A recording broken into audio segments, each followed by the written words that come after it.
VAR Side Spurs Podcast. I'm Steve Worrell, and today I'm joined by Stacey. How are we doing, Stace?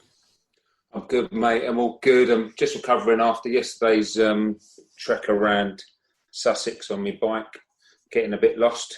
And I left the lads.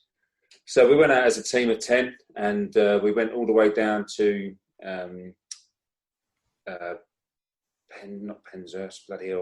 Petersfield, which is out west. So we was in the wind all the way there. They ripped me a new one, really. Got to 60 miles and I had to say goodbye to them. You can crack on. The last 40 miles they were going to do it at fast pace with the wind behind them. So I turned around, punched in my home address in my Garmin, and it took me to Chichester. So I ended up doing more miles. So I ended up doing 53 miles on the way back. So I was knackered. And does that mean you've moved? Does that mean you've moved before you've actually moved? Then, if you put in your home address and ended up in Chichester. Well, Garmin does a weird thing, doesn't it? But I didn't even think about it. It just, once it's calculated the route, all you've got is the map, and you've got your heart rate and my speed. Yeah. So it tells me where, just point to point turn. And when I saw great big signs for Chichester, I thought, no, where am I going? I'm going the wrong way. I'm going the other way. So yeah, eventful day on the bike, and got back at about 3:00. So the missus weren't at me. You were supposed to have plans with her, or you just weren't meant to do anything anyway, so she just missed you for the day? Well, no, we're obviously doing the house up and we're getting ready to sell it. So, yeah, we're all busy at the moment making sure the little jobs are done. Sweet. Sweet as. So, we're also joined today by Troy Townsend. So, really pleased to have you on, Troy. So how are you doing? Welcome to the show. Thanks for having me on. Yeah, all good. Busy period of time. I can't believe I'm just saying this, but the season apparently has just finished, as the season's just about to just start. So there's no rest for the wicked, as they say. But yeah, I can't complain. I'm really excited for the conversations that we're going to have. Yes, so am I. I mean, I'm pleased. You said you're on, before we were talking before, and you said you're on a week off this week. So I'm really honoured that you've chosen to join us on a week off when you could be having some downtime, and just taking it easy. And what is downtime? I haven't got a clue what that is. So the diary continues to get filled up. And no, it was when you moved it, and I committed to it. It was not a problem at all. It's like absolute pleasure to be on, and let's see where it takes us. Yeah, fantastic. I mean, we've got some good stuff, I think, to talk about. And okay. I think it's going to be quite exciting. I think, as I say, I mean, I said to you before, I've wanted to have you on the show for ages.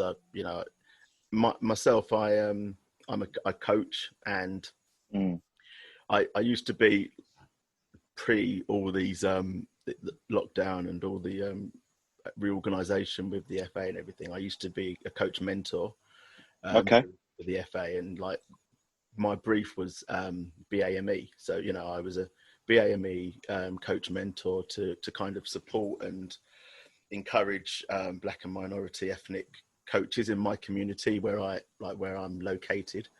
And obviously in my role I started to have more exposure to things that things that you were doing. So, where you were involved in Kick It Out, for example. So how was that? How did you get involved in that? How did that come about? Oh, I'm actually celebrating 9 years. I think it's celebrating anyway. Can we celebrate at this period of time? 9 years. That's a long time. Beginning of September. I volunteered the organisation, first of all. I ran my own business, a sports development company that was providing PE provision to local schools and surrounding schools. I've been running for 15 years. And then all of a sudden, all the football clubs come into the area and they start to offer things a little bit cheaper, and everyone likes the glamour of the football clubs being in their schools. So that was kind of waning a little bit. And I wanted a career change anyway, I suppose. And I went to an event that they held at the old David Beckham Centre. Michael Emalalo was there, and it was good, having a chat with him and look what he's done in the game. And it was kind of just felt that I could offer something to an organisation that was, very much doing the kind of things that I wanted to do, tackling racism, discrimination, in all its formats, but also, being positive in terms of how we can promote diversity, etc. So I went to that event, and I think I got an email about a month later, said they had an opportunity for a volunteering role. And I don't even want to tell you my age that I was volunteering, but I thought, you know what? Yeah, let me go for it. It could be the career change that I was looking for. So I was supposed to volunteer for 3 months, and all of a sudden it turned out into 8 months. And it kind of got to a point where I thought, well, I can't volunteer no more, because you still got to pay the bills. You still got to put food on the table. Do you know what I mean? And the person that had the role before me was a guy called Bill Barrett. You remember him? Ex-England, Stoke City. Oh, Barrett, yeah. Aston Villa, Everton. And he got an opportunity back into coaching. He was always wanted to be a coach. And because of the work that I was doing with Earl, they kind of, when he left, they kind of said to me, look, it's yours if you want it. You've shown that you can, you proved that you can be of value to the organisation. And yeah, I got it probably about in the May the following year, 2012. Seems such a long time ago now, but yeah. And I kind of haven't looked back since, because of my educational background. I provide all the education that goes on into the football club environment. I also run the mentoring program and obviously talk up when there's the issues that we're going to discuss today, the continued issues around racism within football. So I feel like I'm very privileged. I feel honoured that, I have the role and position that I have, but let for 1 minute tell you that it's not an easy ride. It's a tough gig. It's an absolutely tough gig, and it gives me some draining days at times. So, yeah, that was my early beginnings for the organisation anyway. So when you took the role on, I don't know if from the time when you were volunteering, but when you took the role on, did you have an insight into how it would play out? Because I see things from the outside looking in, and from a social media perspective, and I would see instances where something might happen, or you might say something or whatever, and then the responses and the feedback and the vitriol that is fired in your direction. I mean, did you come prepared for that, or how did you develop a thick enough skin to deal with all of that? See through it. Yeah, all the shit that gets thrown your way, just purely for standing up for something that's right. I think I've always had a thick skin. I've been in football for far too many years to mention. Non-league manager, run my own footballing academies to help young people. And I've been through that level of the game for quite a period of time. So I think you kind of develop a thick skin anyway. I think you kind of develop a kind of understanding and appreciation of what you're talking about, and that sometimes people won't agree. I've been racially abused before. I've been attacked because of the colour of my skin. Identified, I've been racially profiled. So I always tell a story. If you don't like my story, then it's up to you, to be honest. And I've said quite a number of things about the industry and how the industry tackles this issue, because people say it's because I'm passionate. It's not because I'm passionate. It's because I've been affected by it. I've been impacted by it. And I know enough people to know that they have too. So I'm talking from knowledge and I'm talking from fact. And if people don't want to listen to that or have a problem with that, then the issue is not with us. I think far too long we've always seen ourselves as the issue, but the issue is not with us. The issue is with them. You still think it's the FA? You still think it's the FA? It's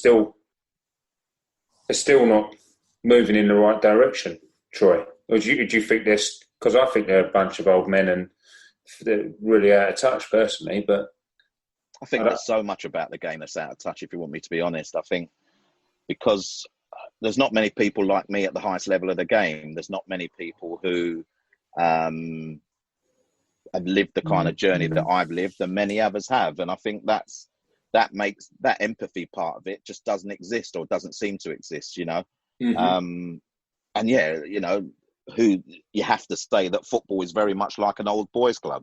It's not just excluding black and ethnic minority people. You look at what females are at the top of the game as well, so it hasn't changed over a period of time. There hasn't been an influx of people where you think, oh, look, the FA are changing, the Premier League are changing, the English Football League are changing. It's kind of like the same faces all over again. So this period of time for me is a massive test for them all, because of everything that's been spoken about with Black Lives Matter and, underrepresentation, and I run a program about underrepresentation and bringing more young people through the system to enable them to be employed. So I didn't have a very good time coaching. The reason why I stopped coaching my academy is basically because they were racially abused, and I didn't feel the FA did a good enough job about dealing with that case and stamping it out. Basically that's it. And then I felt that I was becoming a target. So everything you say about, you read comments about after things that I said, I think that I was becoming a target in a tracksuit as well. So I stepped away from that and went full pelt into what I'm doing now. And I can't say it doesn't bother me with the negative opinion, because it does, because I'm human, and I think it bothers anybody who has strong opinions and who wants to see better representation and wants to see people support them because it's the right thing to do. But it is the way of the world at the moment. I'm not going to sit here and have a go at anyone about their thoughts and their feelings, because we're all human and we all have a different appreciation of what each other goes through. So the game still has a long way to go. That's probably the best thing for me to say.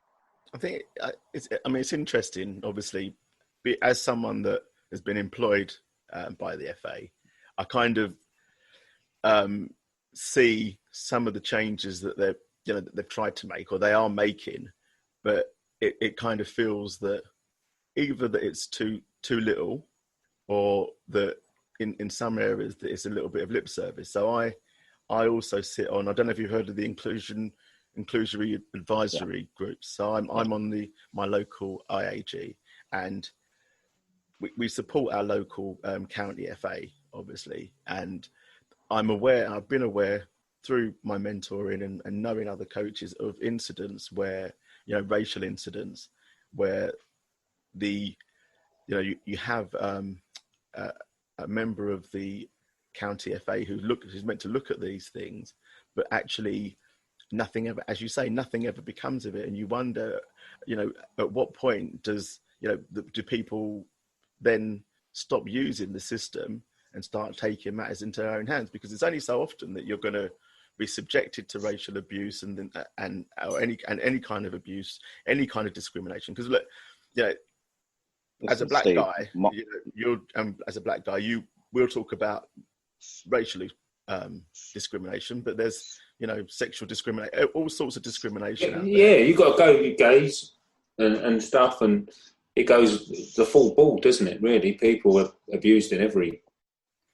Yeah, listen, without doubt, and I support a lot of those people that have been victimised because of the game. It's supposed to be a beautiful game. Well, I can tell you now, it's not that beautiful. And even down to just the story of, you spoke about county FAs, and I don't have a lot of faith in them, to be totally honest, when it comes to disciplinary cases. Again, it's best that I talk about my own case and not other people's cases. Mm-hmm. But one of the reasons why we tried to get county FAs off of disciplinary panels, because their failure to deal with my players being abused and being targeted as monkeys and the monkey chants and all that kind of crap. And that was from parents, by the way. And we went to a hearing that took 6 months. I came all the way down from Liverpool. I was working in Liverpool that day. I came all the way down from Liverpool, and the county, I have no qualms in saying FAR, the SCFA, couldn't even get us and the opposition same date. So we turned up, the panel turned up, everybody was there, and yet the opposition, the ones who were basically, having to defend what they did, allegedly,